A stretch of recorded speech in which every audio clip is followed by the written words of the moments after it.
سب سے پہلے تو میں یہ عرض رکھنا چاہتا ہوں کہ سینٹ کا اجلاس اتنی تاخیر سے ہو رہی ہے کہ ہم ایک دوسرے کی شکلیں بھی بھول گئے ہیں. بڑی مشکل سے میں نے آپ کو پہچانا. یہی عالم میرا بھی ہے. لیکن اس میں آپ کا شاید قصور نہ ہو. دوسری بات یہ ہے جناب چیئرمین کہ آج آپ نے سال نو کی مبارکباد دی ہمیں. بڑی مہربانی آپ کی. اگرچہ مسلمانوں کا سال یکم محرم سے شروع ہوتا ہے لیکن آپ کی یہ مبارکباد پھر بھی ہمیں قبول ہے. بہت ساری کمیونٹیاں ہیں ان کے لیے یکم جنوری سال نو ہے. لیکن جناب چیئرمین سال نو کا آغاز قوم پر ایک ڈرون حملے سے ہوا ہے، بلکہ کئی ڈرونز حملے ہوئے ہیں. پہلا حملہ یہ ہے کہ ایل پی جی کی قیمتوں میں فی کلو 25 روپے اضافہ کر کے یہ ایک بہت بڑا حملہ ہے غریب قوم پہ.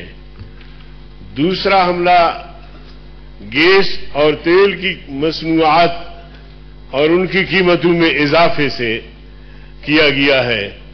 تو ہم تو توقع رکھتے تھے کہ جنوری سے جو سال کا آغاز ہونے جا رہا ہے یہاں سے اس قوم کے لیے میں توجہ چاہتا ہوں جناب چیئرمین. تو سال کا آغاز کم از کم کوئی قوم کو خوشخبری، کوئی ریلیف، کوئی سہولت. لیکن جناب چیئرمین قوم پر ایسا ڈرون حملہ کیا گیا. غریب میں پہلے سے سکت نہیں تھی. اشیاء خوردنوش کی قیمتیں آسمان سے باتیں کر رہی تھی لیکن اب ان اشیاء کی قیمتوں میں اضافہ کر کے ان کے منہ سے نوالا چھین لیا گیا ہے. تو یہ انتہائی میں سمجھتا ہوں کہ سال کا جو آغاز ہوا ہے شرمناک طریقے سے ہوا ہے.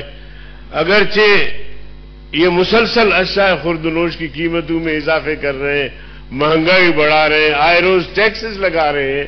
کم از کم چند دن صبر تو کر لیتے. لیکن ہم نے روز اول سے کہا ہے کہ صلاحیتوں کا فقدان ہے، دور اندیشی کا فقدان ہے. فیصلے ہوتے ہیں تو اس کے آگے پیچھے کچھ بھی نہیں ہوتا. تو میں نے جو آپ سے شکایت کی کہ بڑی مشکل سے سینٹ کا اجلاس ہو رہا ہے. ستمبر میں جو اجلاس بلایا گیا تھا اس کے بعد اب تک اجلاس نہیں ہوا. اگر ہوا تو ہماری درخواست پہ ہوا. تو جناب چیئرمین اس دورانیہ میں بڑے بڑے مسائل درپیش ہوئے، بڑے بڑے واقعات ہوئے اور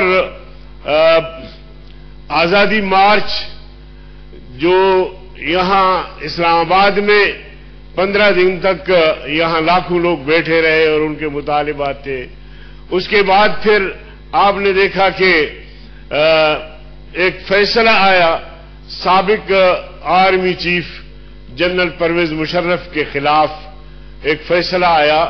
تو وہ فیصلہ جیسا بھی تھا، صحیح تھا، غلط تھا، اس پر بحث پارلیمنٹ میں ہونی چاہیے تھی. لیکن آپ نے دیکھا کہ آرمی کے ترجمان جو ہے وہ آ کے اس نے بیان دے دیا. پھر بیان بازیاں شروع ہوئی اور یہ سلسلہ چلتا رہا. اسی طرح آرمی چیف کی مدت ملازمت میں توسیع کا مسئلہ آیا تو وہ بھی پارلیمنٹ میں بحث ہونا چاہیے تھا، پارلیمنٹ کو اعتماد میں لینا چاہیے تھا. لیکن آپ نے دیکھا کہ کتنی جگ ہنسائی ہوئی اور پوری دنیا میں جناب چیئرمین ہمارے آرمی چیف کی مدت ملازمت جو ہے وہ زیر بحث بنی رہی اور ہمیں رسوائی کا سامنا کرنا پڑا. اس کے بعد آپ نے دیکھا کہ پرائم منسٹر اس نے جانا تھا ملائیشیا. اس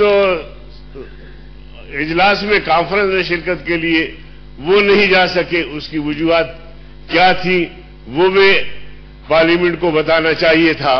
لیکن میں نے جیسے شروع میں عرض کیا تھا کہ دور اندیشی اور صلاحیتوں کا اس قدر فقدان ہے کہ یہاں ان چیزوں پہ سوچا نہیں جاتا.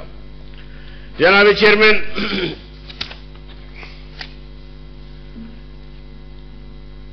جو ترامیم آ رہی ہے ان پہ بحث کریں گے انشاءاللہ، لیکن جو آرڈیننس مسلسل آ رہے ہیں، دونوں ایوان موجود، قومی اسمبلی بھی موجود، سینٹ بھی موجود، معطل بھی نہیں ہے، یا تو پھر یہ سمجھا جائے کہ دونوں ایوان معطل ہے، اب صدر صاحب کو کوئی اور راستہ مل نہیں رہا، بڑی مجبوری ہے، ہنگامی حالات ہیں، اس لیے وہ مجبور ہیں کہ وہ آرڈیننس پہ کام چلا لے۔ لیکن میں نہیں سمجھتا کہ کوئی بات اس طرح تھی، لیکن بے حسی یا سوچ اور دور اندیشی کا اس قدر فقدان ہے کہ یہ سارے الزامات موجودہ حکومت اپنے سر پہ لے رہی ہے اور جناب والا اس سے آگے کچھ بھی نہیں۔ اور یہ جو ترمیم آئی ہے پھر نیب کے جو قوانین ہیں جو اس میں ترمیم آئی ہوئی ہے، سیکشن 14 جو ہے اس کو تو بالکل ڈیلیٹ کر دیا گیا ہے میرے خیال میں، اور اس طرح 50 کروڑ اور 5 کروڑ تک، تو میں سمجھتا ہوں کہ یہ مطلب کیا ترامیم ہے۔ اگر ان کو ضرورت تھی بیٹھتے، میں بحیثیت جمعیت علماء اسلام کے ایک رکن کے، ہم تو روز اول سے نیب قوانین کے خلاف ہے، اس ادارے کے خلاف ہے، ہم کہتے ہیں کہ یہ کالے قوانین ہیں، ان کو نہیں ہونا چاہیے، ادارے موجود ہیں، عدالتیں موجود ہیں، سب کچھ ہونے کے باوجود یہ ادارہ قائم کیا گیا، اور ادارے نے پھر کیا کردار ادا کیا؟ آپ نے دیکھا کہ صرف اپوزیشن کو انہوں نے عدالتوں میں گھسیٹا، ان کی پگڑیاں اچھالی، ان کے ساتھ جو کیا، اب کیا جن کی پگڑیاں اچھالی گئی، جن کو بغیر کسی ثبوت کے پکڑا گیا، اب کہیں گے کہ جی کوئی کیس ثابت نہیں ہوا، پگڑی اچھالی گئی، بےعزتی ہو گئی، اور چادر اور چار دیواری کے تقدس کو پامال کیا گیا، اس کے بعد کہتے ہیں کہ جی اس کا کوئی جرم نہیں ہے۔ تو جناب والا، یہ ادارے جو ہے وہ ان مقاصد کے نہیں رہی ہے، بلکہ ان اداروں کے ذریعے قانون سازی ہوتی ہے، آئین سازی ہوتی ہے، اور پوری قوم کی نظریں ہوتی ہیں۔ مگر بدقسمتی یہ ہے کہ آج جو ہم نے اجلاس بلایا ہے اور جو 6 ہمارے جو ترجیحات تھیں کہ ان پر بحث ہوگی، تو وہ بھی آپ نے فرمایا کہ وقفے سے ان پر ہوگا، لیکن اس وقت جو ملک کی صورتحال ہے، جو مہنگائی ہے، جو بے روزگاری ہے، جو ڈاکٹرز پہ لاٹھی چارج ہو رہے ہیں، جو وکیلوں پہ لاٹھی چارج ہو رہے ہیں، جو طلباء یونین پہ پابندی ہے، یہ چیزیں ہم کہاں زیر بحث لائیں اور کیا کریں؟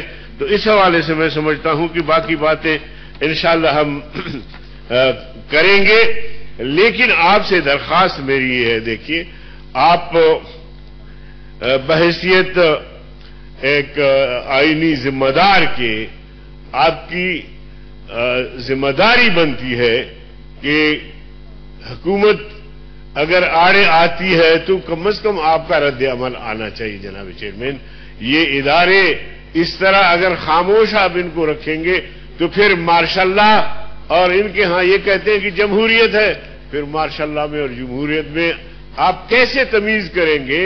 ماشاء اللہ اور جمہوریت میں تو یہی ہے کہ جمہور کی آواز بات سنی جاتی ہے، جمہوری ادارے فعال ہوتے ہیں، کردار ادا کرتے ہیں، آئین سازی کرتے ہیں، قانون سازی کرتے ہیں، اور ہم یہاں بے دست و پا ہیں، اور بلکہ بے ادبی معاف اگر میں یہ کہوں کہ ہم مفلوج ہیں، اور ہمارے ان اداروں کو گویا خدا نہ کرے گویا فالج لگا ہوا ہے، کسی بھی مسئلے میں کوئی اہم رول نہیں ادا کر رہے۔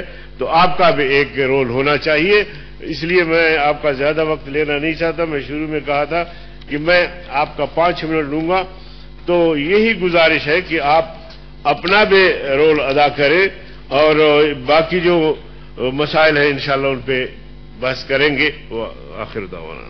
شکریہ جی، سینیٹر سراج الحق صاحب جی۔